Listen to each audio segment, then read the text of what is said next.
शितू का बनवत आहे?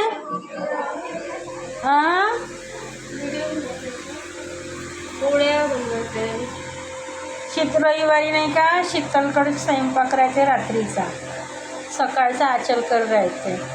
रोज रात्री माझ्याकडे राहते, फक्त संडेलाच राहते शीतलकडे.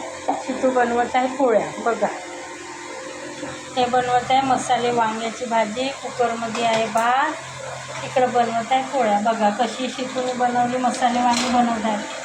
तुम्ही म्हणत असं ना संडे आहे तर मटन चिकन नाही हरवले नाही खायचं ना. बघा शितूने बनवले मसाले वांगे बढिया शिजत आहे. आणि त्या कुकरमध्ये भात, इकडं पोळ्या बनवत आहे. बघा मित्रांनो वांग्याची भाजी बनली. वांग्याची भाजी माझी फेवरेट आहे. वांग्याची भाजी, आलू वांग्याची नाही आहे. वांग्याची भाजी, पोळी, भात हे आपण तुम्ही जेवण करायला. संडे स्पेशल वांग्याची भाजी. चला आवडलं तर लाईक करा, शेअर करा, कमेंट करा, सबस्क्राईब करा. चला.